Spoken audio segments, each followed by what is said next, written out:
Hi friends, ముందుగా నవరాత్రుల్లో 4వ రోజు నివేదన చేసే ప్రసాదం కొబ్బరి అన్నం ఎలా తయారు చేయాలో చూద్దాం. ఇప్పుడు ఒక కప్పు బియ్యాన్ని తీసుకొని 2-3 సార్లు కడిగేసి అన్నం వండేసుకుని పక్కన పెట్టుకుని, 1 స్పూన్ శనగపప్పు, 1 స్పూను వేరుశనగ గుళ్ళు, 4 పచ్చిమిరపకాయలు, 1 అర స్పూన్ జీలకర్ర, 1 అర స్పూన్ ఆవాలు, కరివేపాకు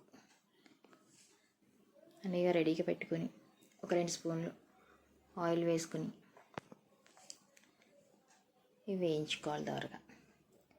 పోపులన్నీ దోరగా వేయిన తర్వాత ఎండుమిర్చి, ఒక 2 ఎండుమిర్చి కూడా కరివేపాకు వేసుకుని వేయించుకుని, ఒక చిన్న కొబ్బరి ముక్క కూర కూడా చేసుకుని పక్కన పెట్టుకోవాలి. కప్పు రైస్కి నేను చెప్పే కొలతలు కొబ్బరి అన్నం అన్నమాట. పోపులన్నీ వేగిన తర్వాత కొబ్బరి కూరను కూడా వేసుకుని వేయించుకొని, 2 స్పూన్లు నెయ్యి, 1 స్పూన్ నెయ్యి, 2 స్పూన్ ఆయిల్ వేసాను నేనైతే. పోపులు వేయిన తర్వాత కొబ్బరి కూర కూడా వేసుకుని వేయించేసుకుని, టేస్ట్కి సరిపడ్డ సాల్ట్,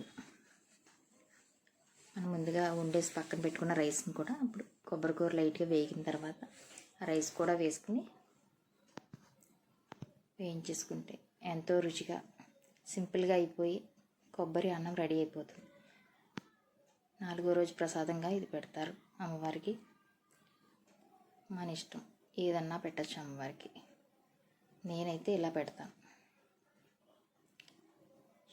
మనకు వచ్చింది శక్తి కొలిది ఏ ప్రసాదం పెట్టినా కూడా పర్వాలేదు.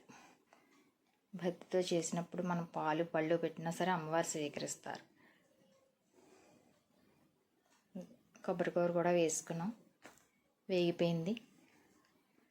సరే రైస్ కూడా మనం ముందుగా వండేసి పక్కన పెట్టుకున్న రైస్ని కూడా వేసుకుని దాంట్లో బాగా కలిపేసుకుని ఒక 2 నిమిషాలు దించేసుకుంటే ఎంతో టేస్టీగా కమ్మగా ఉండే కొబ్బరి అన్నం రెడీ అయిపోతుంది. మీరు కూడా ట్రై చేసి అమ్మవారికి నివేదన చేసి అమ్మవారి ఆశీస్సులు అందరికీ, అమ్మవారి ఆశీస్సులు అందరికీ కలగాలని ఆశిస్తూ